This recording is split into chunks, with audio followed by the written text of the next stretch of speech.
Hi, welcome back to Wild Speculations. I'm Daniel. I'm Scott. This week we talk about Exandria Unlimited, Episode 2, The Oh No Plateau. Yep. I fear that may be the viewer number. In reference to the viewer numbers. I was a little worried. Because when I log in to watch every episode, I will usually take a peek. Yeah. To see what the numbers are. And Episode 1, top of the episode, 86,000 plus. Episode 2, about 46,000. Wow. I'm typically working, so I watch after the fact, so I don't usually look at the viewer count. Yeah. So.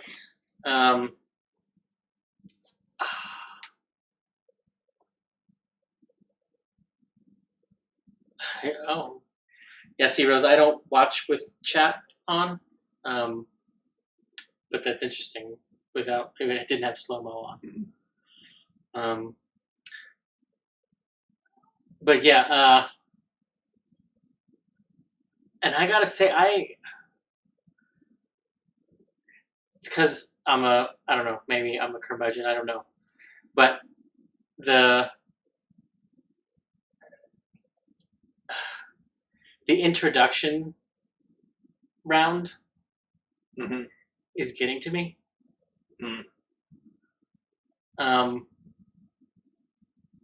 For a few reasons. One, on a lot of other actual plays, small channels, what Bria does a lot.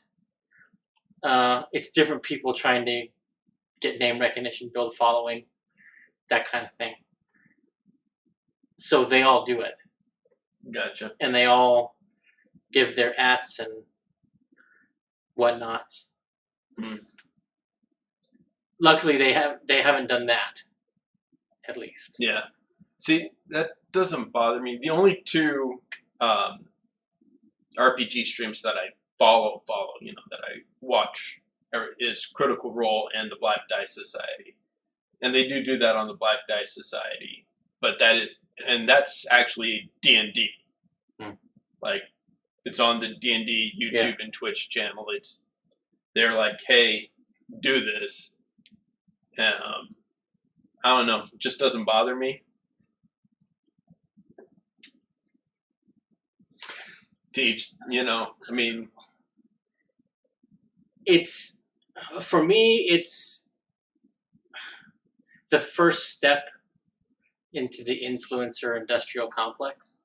Okay. I mean, I can see that, but I mean, that show arguably, has got decent size names. There's Becca Scott, who's huge with Geek and Sundry and the Good Time Society. Mark Meir, who is an accomplished voice actor, is in Mass Effect. He's the male Shepard voice. And, other people who are already big in the gaming industry. I don't know. I guess I got spoiled by Critical Role. Yeah, they don't do that. They're actually, as far as I know, they're the main one, but they're the only one I've watched where they haven't done the introductions every year. Except that they do. And this is the other part of why it bugs me. Okay. That they spend 5 minutes doing the roundtable introductions. They spent probably $3,000 to $5,000 on credits for this show. And Critical Role has had credits run before the episode. Yeah. Since the beginning. And I think that's probably why it sticks in my craw so much. Okay. Is because they have credits that they spent money on, and a lot of money. I'm guessing. I don't know. But yeah,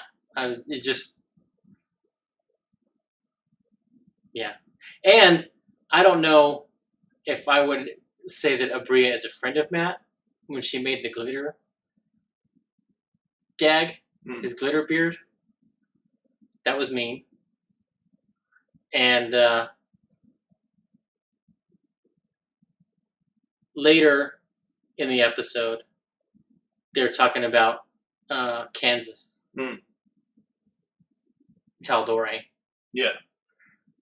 And Matt's like, no. And she's like, I'm in the chair. If I say it, I'll add it to the map. And he was quieter after that. And I was just like, oh. But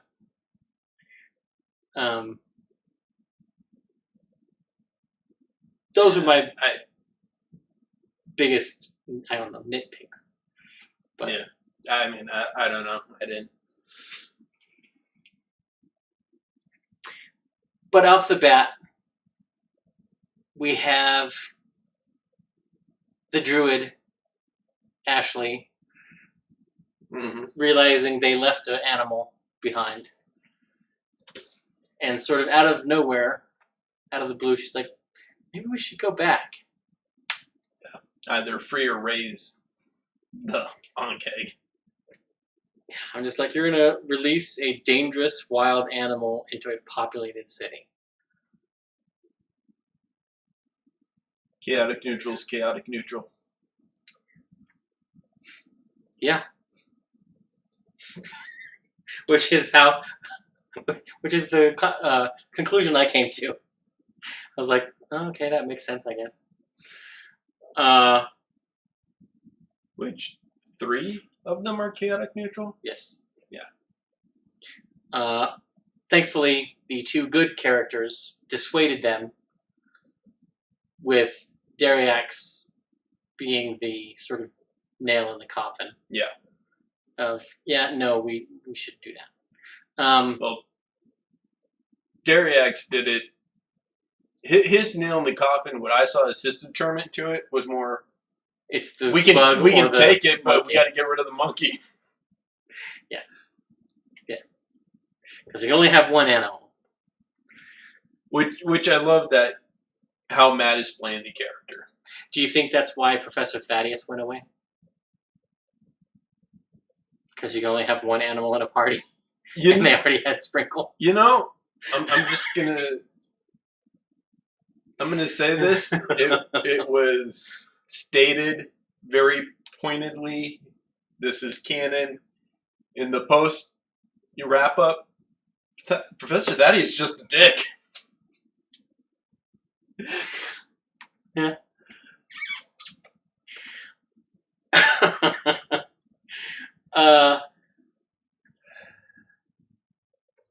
But I think Abria became concerned that they were spinning the wheels again.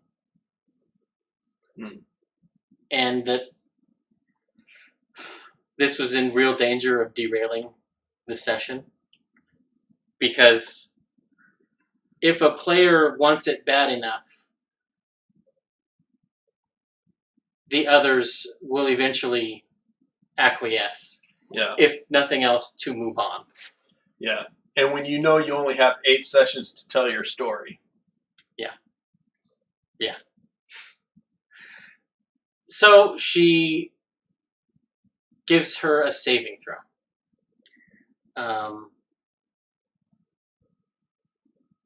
And a dart narrowly misses her. Mm-hmm.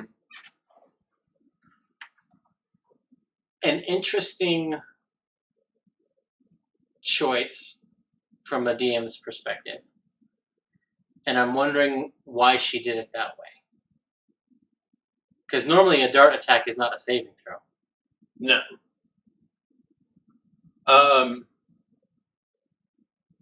not sure why. I like that she did, because then it kind of put the fate of that moment in the player's hands. Yeah. Rather than just, due to nothing involved with you guys, bam, you're taking down,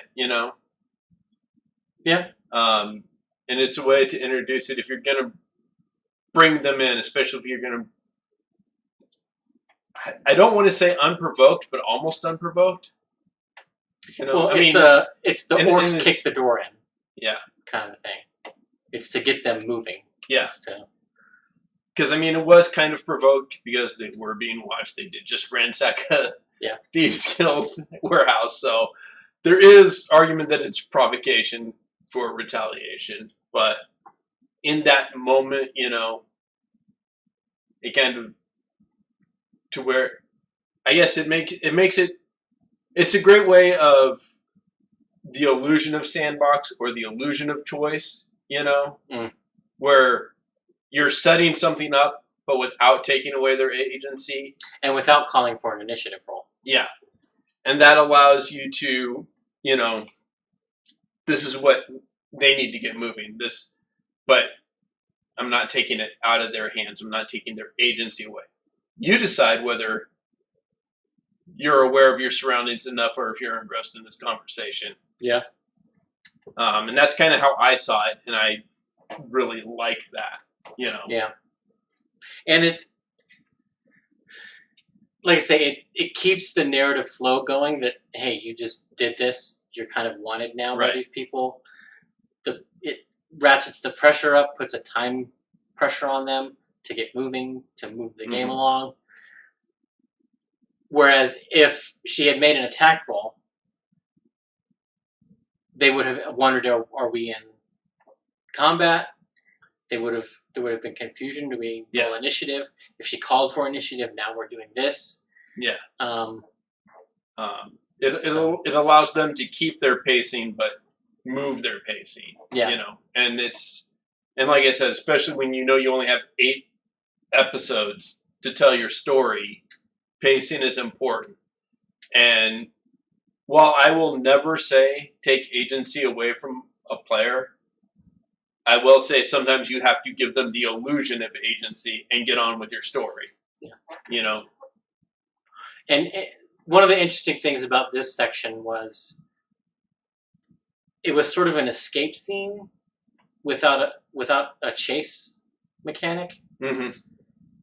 And I thought that was the perfect spot in this episode to have a skill challenge. Yeah. I mean, it could have very easily been, you know, not that there was anything wrong necessarily with the way it was handled, but yeah. I just think a skill challenge would have performed everything that they wanted to get without rolling initiative and having that other combat. And it could have rolled over into finding a place to rest. Yeah. But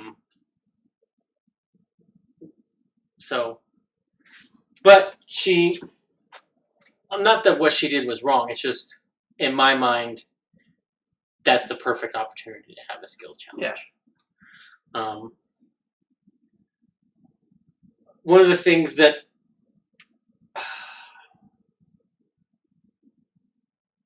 the number of miscommunications was higher this episode than last. And it seems to be largely between Abria and Opal. Amy, thank you. I was like, it starts with an A.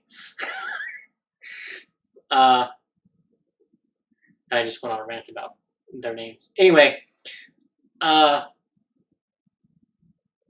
where she says, I want to cast Charm Personal now. Mm-hmm. And in my mind, that means she's approaching them. When they are within range, she will cast the spell. And she talks about how they're having a conversation over 100 feet away when they begin talking. Yeah. 100 feet's a long way to be talking to somebody. Yeah. That's a third of a football field. It's not a conversation you're having. And I think her intention was stated clearly enough. I don't understand why Abria, especially since my reading of the lead up to that confrontation, was she was trying to get them moving. Yeah. she wanted them to get to where she wanted them to go. I just felt like her muddling that distance, theater of the mind thing set them back a little bit. Yeah. And put Amy sort of on the back foot. And I think that's one of the reasons why she sort of handled the charm person the way that she did.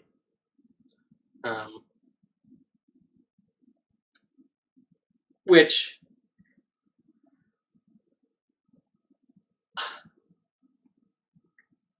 so charm person comes up as a problematic spell a lot. Yeah. When talking the ethics of magic. And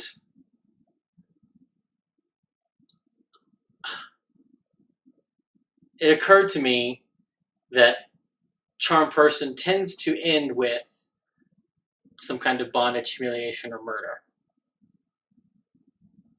So this episode did not help the case of ethical use of the spell. Yeah, well, anything that robs someone of their choice without their consent is just not a good aligned action. Yeah. Whether that's murder or charm person or, Yeah. any numerous other thing. And setting the theme for the episode, seemingly, of what does this do? Fern casts Entangle. Yep. And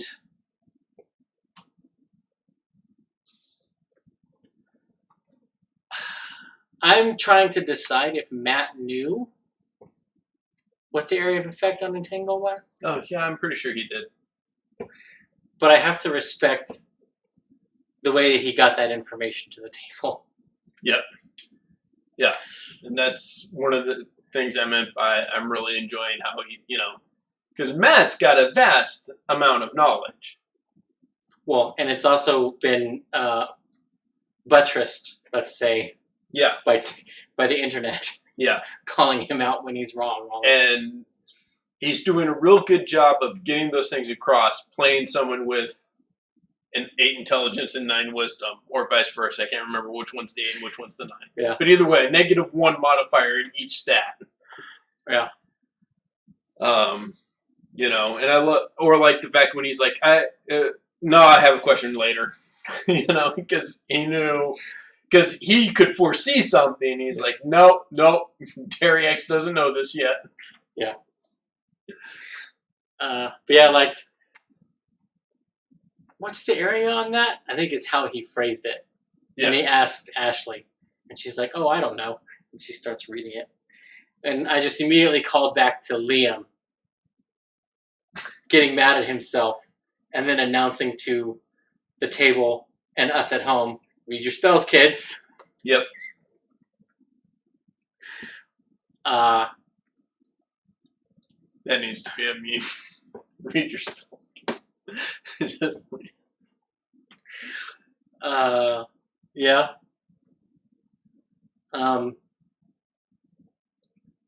And Matt needs to ditch his dice. Yeah, he needs a new set of dice. I'm half tempted to send him a set at this point. I mean, I don't know if, like you, he gets a new set of dice for when he has a character. It's that character's dice. But well, and that's part of the reason I get 2 sets for each character. One, so I have 2 d20s for advantage, and 1. Sometimes the dice and I don't agree on what should happen. Yeah. And maybe the other set will agree with me. And Ashley, if Mom won't let me, I'll talk to Dad. And Ashley demonstrating more of her dice shining that she's got. Like when she pulled out, she chose the die, the big one, to attack to roll her attack roll against Bo, and it rolled a 1. And she's like, she rolled in this episode, she's like, I knew I shouldn't have rolled that one. I knew it. I'm like, all right, respect. Yeah. But yeah, Matt. I think between both episodes, he's rolled above a 10 maybe half a dozen times. I mean, there were a couple attack rolls where he's like, that's a natural 19, you know, he had a good initiative. Yeah. But when it comes to ability checks, almost all of them are less than 5. Yeah. Yeah. It's... Which, I mean, the dice know. He's 8 intelligence, 9 wisdom. And the only ability check that he did good on as the Celestial Warlock was the religion check at the campsite. Which... Divine Soul Sorcerer. What did I say? Celestial Warlock. Oh, yes. Divine Soul. Sorry. They came out together. They're both the religious-flavored arcane. So. Well, and I'm also helping my daughter create some characters, and there was some back and forth for that, and that's why it's in my head. It's a forgivable juxtaposition. I liked the way she seeded her exposition during the campout. For me, the campout was the bulk of the meat. It was the meat of the episode. Oh yeah, for sure, for sure. Yeah. You had major RP revelations between the characters. Mm-hmm. And Abria was able to just sit back and let them go. Plus, a lot of the stuff I called last week was shown to be true in that camp out session. I'm not going to lie. I was like, oh, damn. Oh, damn. Oh, damn. Yeah. Your bowling strikes, for sure. Everything from the barb circlet to, you know, who Ted was, that it was the sister, that Ted was the source of the magic. Yep. With our warlock talk last week. Yep. Yeah. It's like, yep. This is how Dan felt on the Vox Machina vs. Mighty 9 episode. Yeah. For sure. Yeah.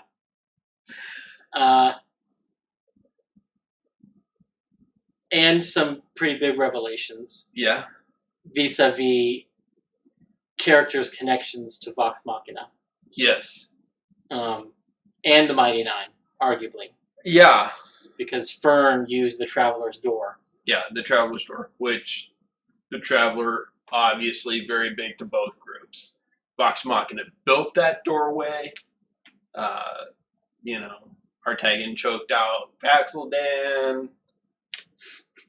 Garmelli. I just watched a video where it was like a compilation of all the time that Matt like threw the players for a loop, basically. Yeah. And that was one of them.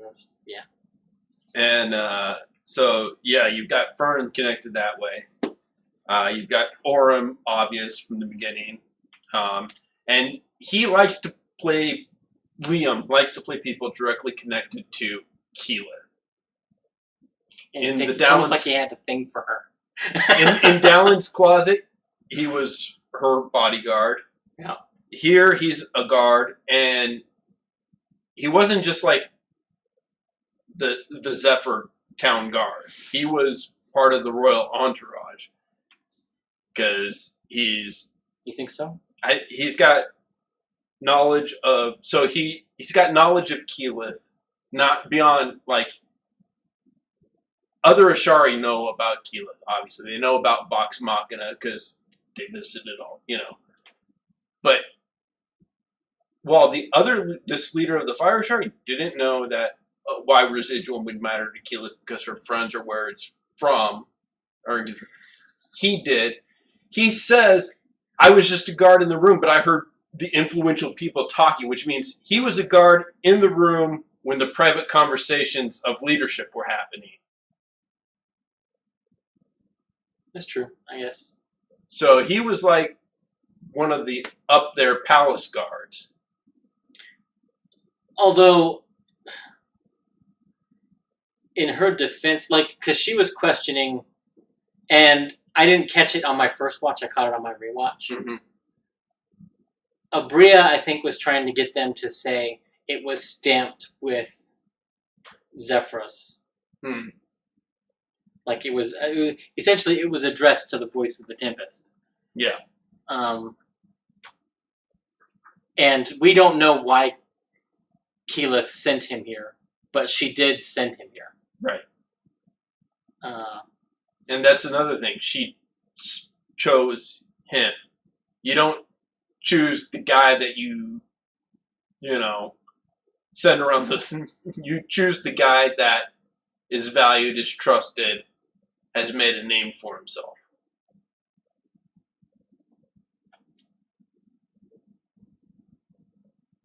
Or she basically Gandalf and Bilbo. Possibly. But again, the statement for me, the nail in why I think that is, I was in the room when the influential people were talking. I was just a guard, but you don't have just a guard in the room when you're discussing the influential leadership stuff. You only have the trusted guards. It's true. It's fair. Well, and like Matt, of course, knew what they had. Oh yeah. And I think Liam probably suspected. And it was nice that she gave the reveal to the new player. Mm. Well, the new player stumbled on it.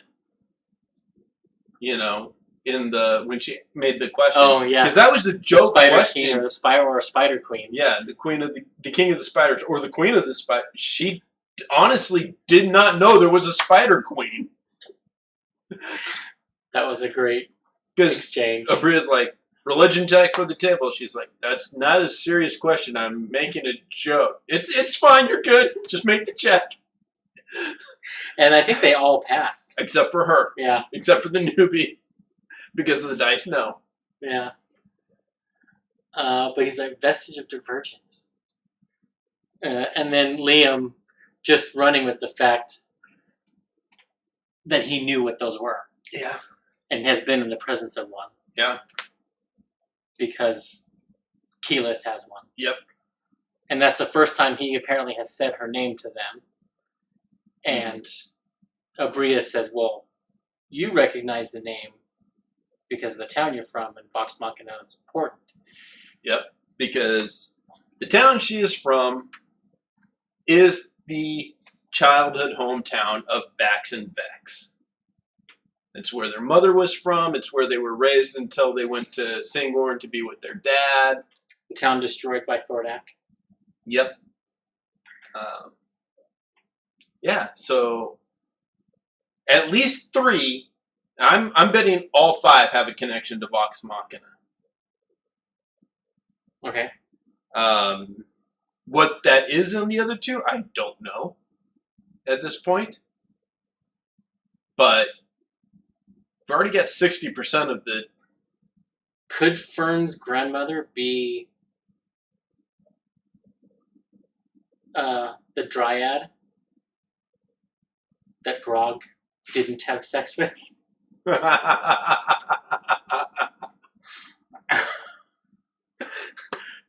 So you're saying she's Fern Strongjaw?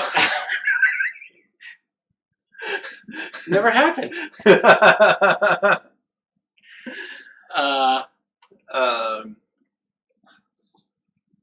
don't know. It just occurred to me that and it's a funny connection. Because I was like, what female characters in the... I mean, I could see either world? Dorian or Darius being connected to Dr. Transin in some form or another, which would tie them to Scanlan. Yeah.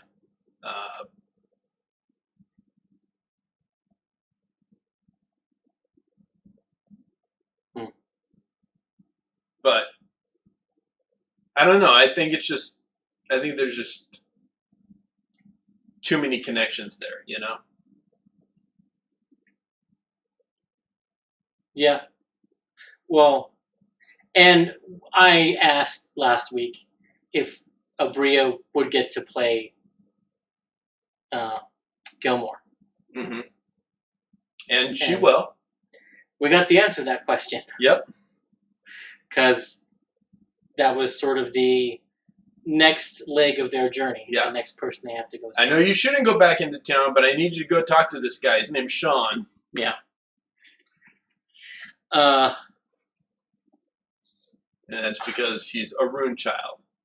And before they mentioned, as soon as she said that, I know someone who might know this. I was like, it's Gilmore. He calls himself a rune child. I'm like, that's the sorcerer subclass. I've played one. That's what Gilmore is. That his name is Sean. Yep, it's Gilmore. I mean, we talked about it last week. That Right. would make Gilmore very old. Yeah. Is it possible it's his son or grandson?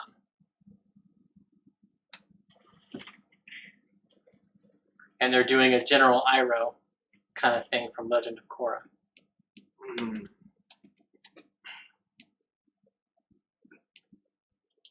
I don't think so.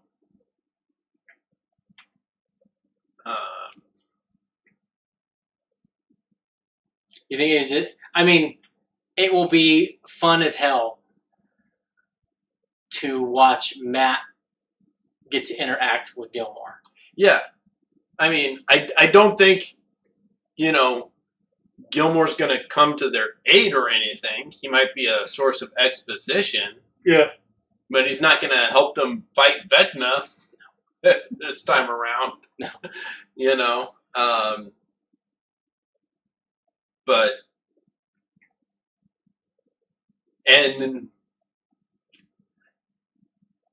not that I want to put anyone in a box, because I'm the last one to do that. I'm the last one to be that. Gilmore is a canonically gay character. He was portrayed, he was stated as being gay, not bisexual. Now, that doesn't mean he can't have a kid, but it makes it a lot less likely. It's true. Especially one that ends up being another rune child. You know, unless he found someone with the gift and adopted them. And I'm not saying it couldn't happen. He could very well have a kid, but... I don't have my player's handbook handy. I was just about to look to see if clone is on the sorcerer spell list. that could be another option.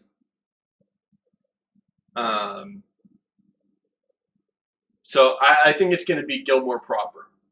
Okay.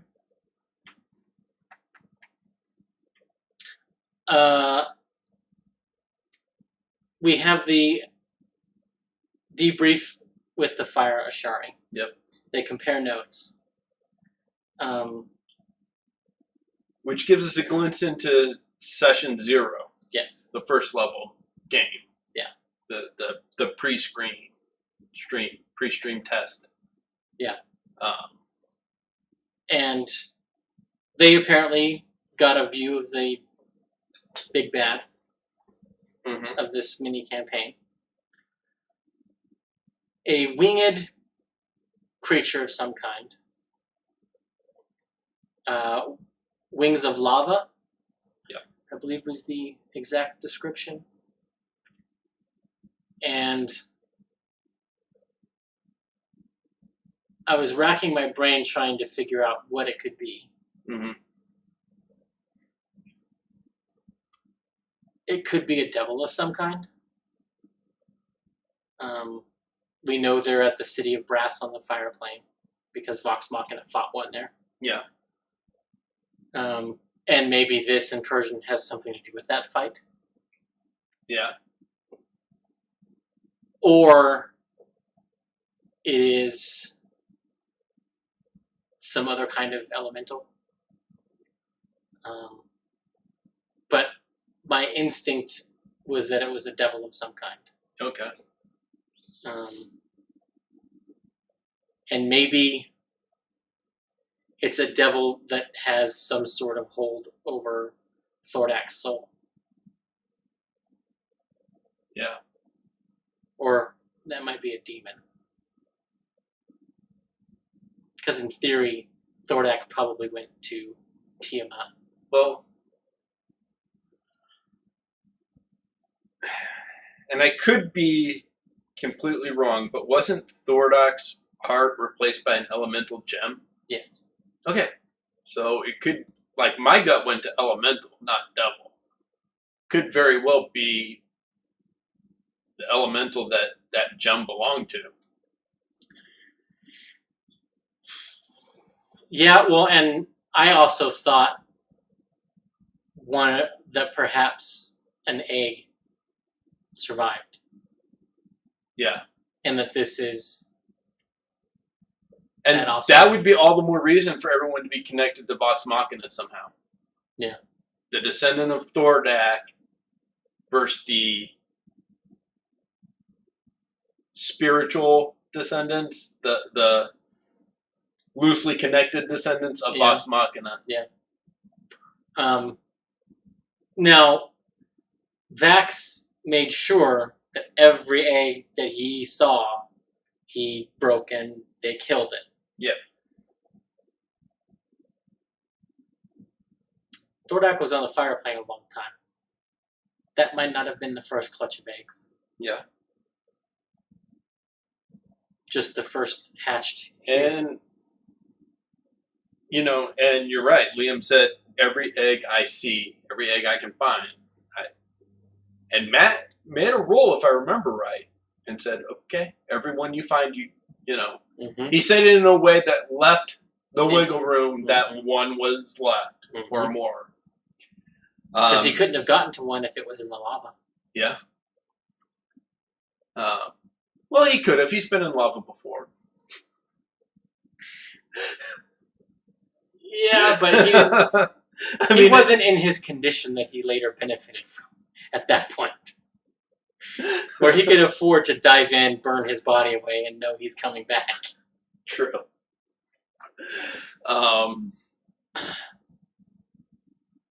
But yeah, so I mean, that could very well be what this EXU is. Yeah. Well, I mean, I don't think Abria has a very good poker face. Because Dorian is like, it can't all be connected to the Ashari. And Abria's like, sort of, yeah, it could. Yeah. So, yeah. Although, it makes me wonder how the barbed circlet connects. Yeah. And... Because Tiamat has her own, vestige, which is another circlet type. If it connects at all, it is with that creature with the wings. Yeah. I think. But I also think it is equally possible that Abria wanted to give them something. Something big. May or may not be connected to the plot. Yeah. Because really all that did was, like, no matter how they split that first sort of job, they were going to be pressed out of the city. They were going to be... Yeah. And it could very well be the thing you throw in that, I mean, I don't know why you would put something that, throw something in like that. Like, because I've done that where I've thrown something and watched the players follow it, and it really leads to nowhere, but they're sure it's something. Though I don't think I would use a vestige for that, and I don't think I would do that if I, again, knew I only had 8 episodes to... Well, I think, and that's why I say I think she just did it because this is her shot, Yeah. so to speak. She can't give them one of the vestiges that Vox Machina had. Or the Mighty Nine. Or the Mighty Nine. And this allows... And it's a vestige that really is not useful. It is counterproductive for 4/5 of the party. Because 4/5 of the party are charisma casters. And attuning to it, you lose 2 charisma. Yeah. So, it's an item that's super powerful, that is narratively impactful, potentially. So it might tempt them. Yeah. But it's an item that 2 of them cannot use because they're good aligned. So really it's a question of, does Fern put it on? Yeah. Because she's the only one that doesn't, whose power doesn't suffer for wearing it. Yeah. And she was the one talking about rescuing the bug. And she was also the first one that said, maybe we should just keep it. Yeah. If Keela can use one, why can't we? Yeah. But it may be that the Spider Queen or some power connected to her, depending on how Abria wants to spin, that's no pun intended, because spiders in World of Darkness, they strengthen the gauntlet. So maybe there's some power connected to it or to the Spider Queen that they can seal these things. True. And also and it could be that was done also so that she could reveal the residuum. Yeah. So they have another avenue to get to the fire shot, another reason to go out there, other than Orem wants to go out there. I thought it might be more tense when they revealed that Mr. was pulled out of the ground a week ago. Yeah. They didn't seem... I mean, they a little shocked, but didn't seem to be, okay, we're clapping you in irons now until you tell us what the hell you were doing. Yeah. Well, I mean, just the fact that they were obviously there right behind them and stated, there's only 2 of you. There was 5 of us, 6 if you count Mr. No, there was 7 plus 10 elementals that we took with us. Yeah. And we're the only 2 that made it. You guys made it 100% out? We need to question you now. Yeah. I mean, at that point, and that's before, oh yeah, I felt that too. Yeah, we watched her do it. Wait, you did what? You created something from the energy? Yeah. Which kind of made me think, are they going to level up at the beginning of the next episode? Yeah, I was wondering, like, I was honestly surprised that they didn't. I'm like, well, and then I was like, well, maybe it's like one of those things, because it happens quite a bit that, you mean to do it, and then, at the end of the episode, they were supposed to level up, you know. Well, the last 3 levels for Vox Machina, or Mighty Nine, that's what happened. Yeah. And those aren't the first times it's happened. Yeah. It's happened multiple times. Yeah. And it's easier to do that at the end of a show than the beginning. Right. So, yeah, I'm wondering if episode 3 doesn't start with them leveling up. Yeah. Especially if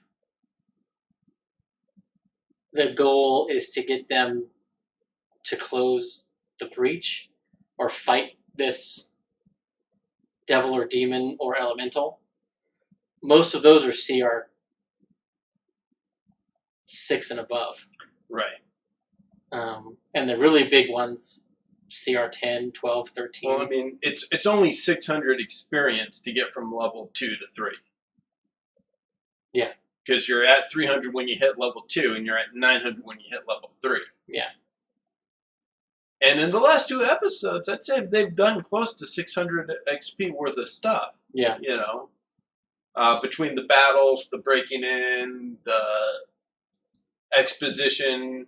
You know. Well, if you consider every scene to have about 100 XP, we've had 6 scenes between the 2 episodes. So, yeah.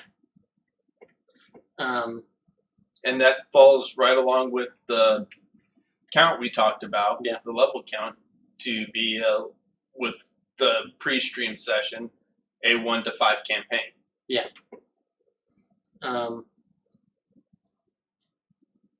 Yeah. And I'm excited to see where Orem takes his subclass. And also Dorian. Yeah.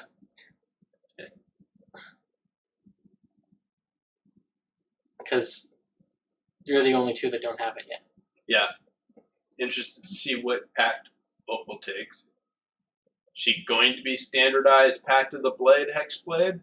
She I think going so. to do a talisman? She is too in love with those knives to not be Pact of the Blade.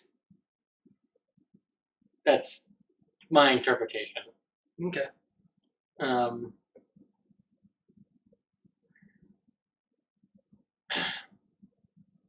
The fight with Mister. Big. What does this do? Thematic moment. Was Fern's turn. Wild shape. Yeah. Ashley has only ever played with a moon druid. Mm-hmm. Oh, that's not true. Well, yeah, no, because she was not there when Reenie was in. Yeah. Or Nayla. So she's never played with any other kind of druid at the table. To know that wild shape is an action, not a bonus action. Yep. And interesting that I found in that moment was she didn't try to summon the wildfire spirit. Yeah. And I really wanted to know what Abri would have done in that moment had she done that.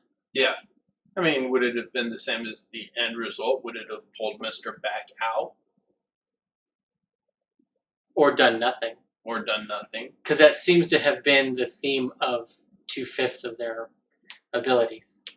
Because Opal had the dream, well, nightmare, an argument with her sister, where Abria took her powers away. Yeah. Until you apologize. And I love that scene. Are you listening, Ted? I owe someone an apology. Mister, I'm sorry, I threw a dagger at you. Yeah. Yeah. That was hilarious. So, and what do you... One thing, just real quick, I know we're... with Ted. So, we've been told Ted is her twin sister. And if you look at Opal's character on the Critical Role Wiki, it says that Ted talks to her from a deep, dark place. Couple of things. Is Ted dead? Is Ted a vestigial twin? Is Ted an imaginary friend? I did consider the vestigial twin. But no, I think Ted is dead. Okay. And I think Ted is probably short for, like, Theodora. Okay.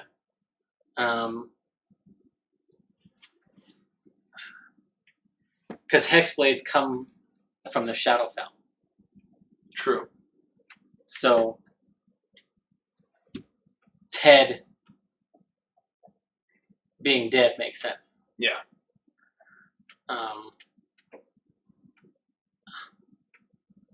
which might imply a connection with Vaxilgon. I was just gonna say, is Ted hanging out with Vax?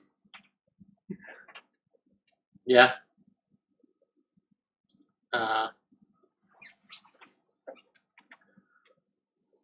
Not unprecedented, I don't think, for family members to be the source of the pact or ancestors, because you're doing it. Yeah, we discussed. Or you're going to be doing it. Yes. And I think it fits if you don't want an overarching sort of all-powerful being like the Raven Queen or one of the other denizens of the Shadowfell to be the source for that. But yeah, I think the most likely is Ted is dead. And I have a player who, the rogue, Phantom. Thank you. Playing a phantom rogue, and she sees the ghosts of her stillborn children and other children that have died. And she's always talking to them, and no one else can see them, of course, because that's what it says. And I will occasionally RP with her, but largely I leave it to her to decide what's happening. I will occasionally, because she has it built in that there are different classifications of them. Some of them, most of them are helpful, but there's a section of them that are antagonistic. So I will occasionally pipe in with what they are doing, more than what her helpful spirits are doing. Gotcha. But yeah, so I think Ted is probably something akin to that. Okay.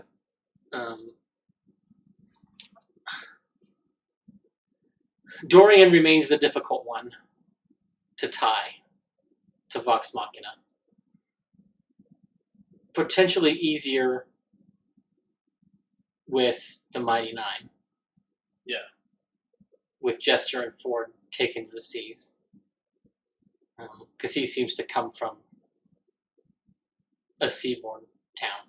Yeah. At least that's the imagery in my head, based on what they've discussed so far. Right. Like a flotilla, like the Quarren from Mass Effect. Yeah. But yeah, really, unless we find out more, the only thing I can really think of to connect them to Vox Machina is Dr. Transwell. But I think that fits better with Dariax. Yeah. Much better. I agree. Especially with his reliance on the spinny thing. Except that he's not really good, so is the smiling or the Golden Grin. Golden Grin, that's what. Yeah. Unless that Grinner turns out to be Dorian's background that we haven't just learned yet, then yeah, it fits Dariax a lot better. Yeah. Although I think criminal is probably what I think you're right. I think it's probably criminal. Yeah. Well, Dariax is criminal. Yeah. Dorian could be anything. Yeah. But I mean, criminal fits with the Grinners too. So does Charlatan.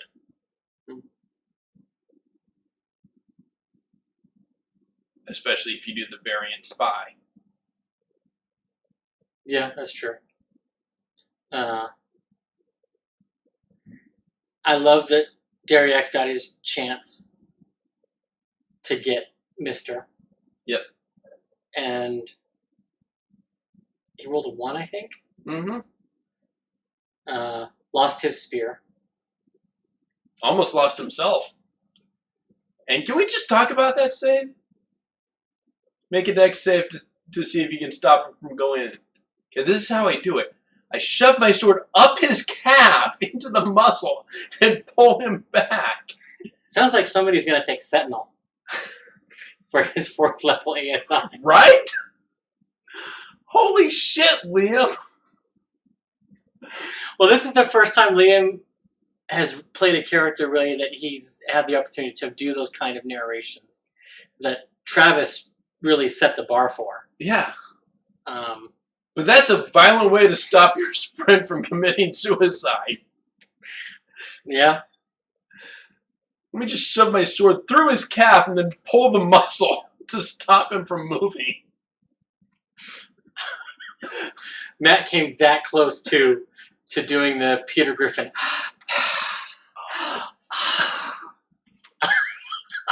I was like, holy shit, the first time I watched that. Yeah. I was like, I gotta jot that down for future use. Pull off something like that. I kind of wanted Matt to clarify when she's like, you don't, like, half your spirit's gone, to be like, oh, so I have a club now? Because that's what I would have done. So it's a club now, right? So it's gone from a D6 versatile D8 to a D4. That's unfortunate, but it'll work. It's still got something. Yeah. Because as far as we know, Sacred Flames is only a attack spell. Yeah. Do you think Abria gave the Ashari a cant? Or on my rewatch, I realized she mentioned Druidic. And that perhaps... No, I think it's a cant. Akin Okay. to the desert cant on your world, or, drow sign, or whatever, Because while she did mention Druidic, it was because Liam's Ashari that he might know something, and it's, just an elemental Ashari type. Yeah. Which honestly there should be more of as languages. Well, I mean, if we're honest, D&D has never been good with languages. Yeah. And language choice. And that's one of the things I'm most excited about in our current campaign is you get one native language. Languages are few and far between, sprinkled in background choices. You get your intelligence modifier in extra languages. And on Araku, the world, there's no common. Yeah. And there are 6 languages between the Anunnaki. There are 5 languages between the native peoples. So, and then there's a trade language and desert cant that are outside of that. So, yeah. And even those are too few, if we're being realistic. Yeah. But it's easier to have just that many. Otherwise, it becomes too noodly. Yeah. But yeah. Oh, and I wanted to mention her map. Mm-hmm. Beautiful as it was, without measuring aids outside of the grid, they become useless. And I kind of wish Matt had said, well, I have, because he has his measuring things that he measures 30, 60, 90 feet on. Yeah. But he didn't. And that probably would have, I don't know what their recording time is. Because they could just do, in theory, they could record 2 episodes in a day. Right. And they taped 2 episodes a day for 4 weeks.